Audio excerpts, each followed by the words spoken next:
I think it's going to be helpful for all you entrepreneurs out there. It's called Running Lean, Iterate from Plan A to a Plan That Works, having to do with making your business run more efficiently. And we're going to talk right now to the author, Ash Maurya from Texas today. He joined us by telephone. Ash, thanks for joining us today. How are you?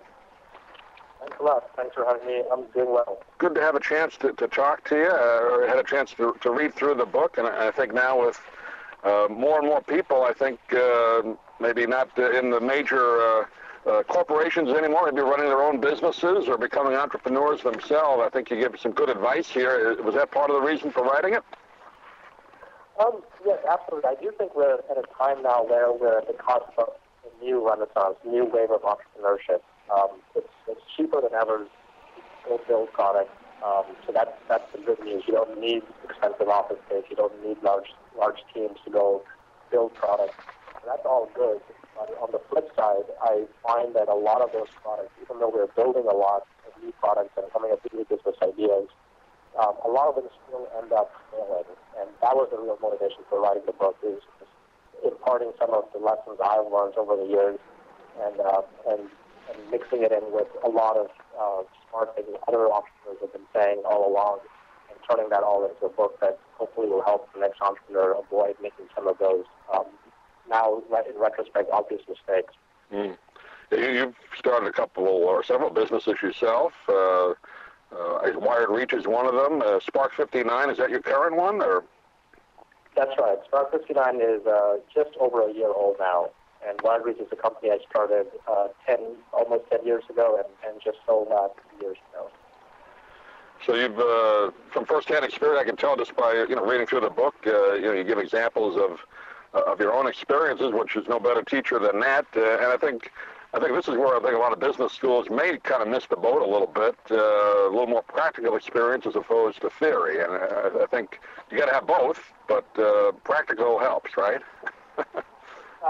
Yes, that's in my book, and so one of my mantras is practice trumps theory. And I was a very good student, so I'm not trying to say that theory isn't important, but a lot of the devil lies in the details of taking those big ideas and turning them into repeatable and successful practices.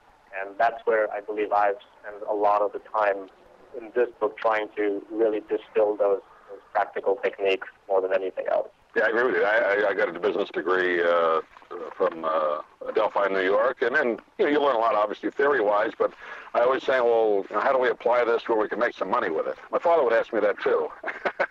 Right. So, I mean, that's a big part of it. I mean, you can create the greatest product in the world or service, but if you don't know how to get it out there to the public and put it in a format like you talk about in the book, where it can either generate a profit or you make a sale, it's no good. Right, absolutely. And unfortunately, oftentimes entrepreneurs really fall in love with the product itself.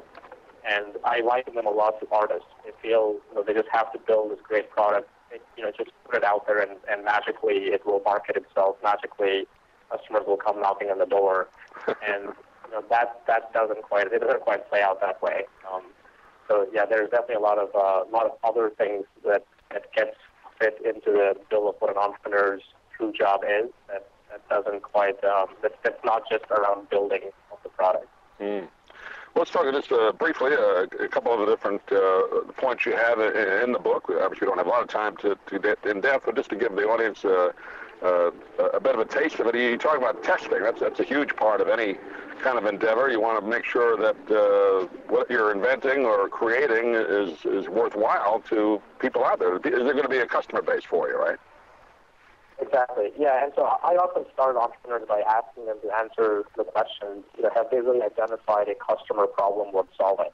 So as I mentioned many times, entrepreneurs just look at the solution of the product they're building as being enough, but you really have to turn it around and see if there's really a need in the market first and identify who the early adopters might be, who the first customers might be, and really break the product into not just being the physical product you build, of the actual business model that you build. And so in the book, I talk a lot about how you can take the big vision and break it down into these component pieces and identify which one is risky, not necessarily which one is easy, but which one is risky. Start with those first, and then systematically build your company by mitigating risk, which is, to me, the true definition of what an entrepreneur entrepreneur's job really is. Mm. And you go very much in depth, which I thought was interesting, finding your customers through in-depth interviewing process. I think more businesses probably could do a better job of that. Yes, absolutely. And I think that's, it's one of those counterintuitive things, but if you just step back and say, well, if you have the opportunity to go in and explore what customers wanted before you build something, then your chances of building the right thing just go up.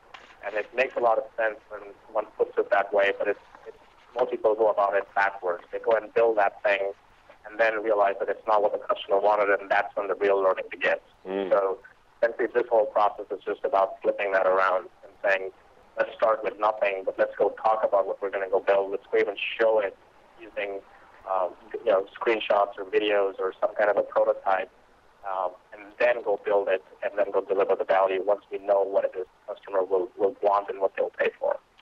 What would you say the biggest mistake startups make? Is it that, or is it undercapitalization or rushing to market? What would be the biggest thing you think is the problem?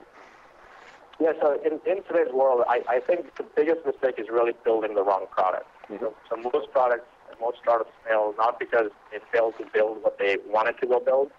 Given enough time, money, resources, everyone, I won't say everyone, but a lot of the companies I see build what was in their head, what was in their mind. But oftentimes, that's not what the customers want. That's not what the market really can bear at that moment. And so that's when the true learning begins. I do see that as being one of the biggest mistakes that gets made. And a lot of that can be corrected very early on with just some of these experiments or these interviewing that one does with customers. Yeah, and obviously the title of the book, Running Lean, I mean, you give some tips in the book, and every business wants to save money, obviously, but a lot of money is wasted, too, isn't there?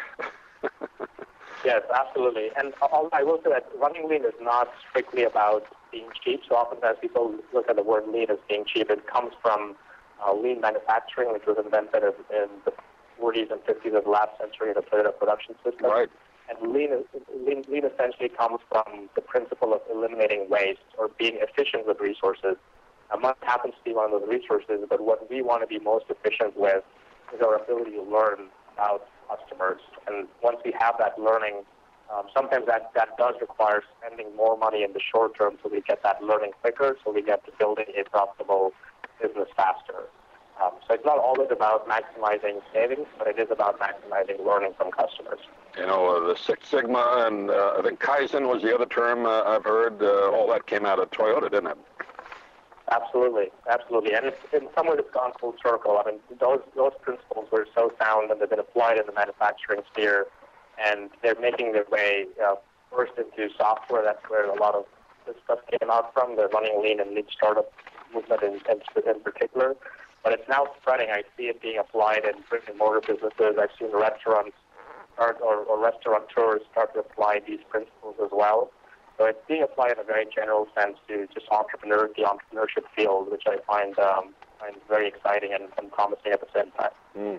Well, it's a very interesting book. Anybody planning to start a business, or if you're just working in a company now, you can apply those principles to pretty much any business. It's called Running Lean, Iterate from Plan A to a Plan That Works. We've been talking with Ash Maurya today. And Ash, do you have a website we can get a hold of the book or get a hold of you if they like? Sure. The book website is runningleanhq.com. And I have a blog, ashmaurya.com, and I'll spell you the last name. It's maurya.com. And a lot of the excerpts and content from the book is there as well. So that's definitely a good resource if you want to just check it out. Great.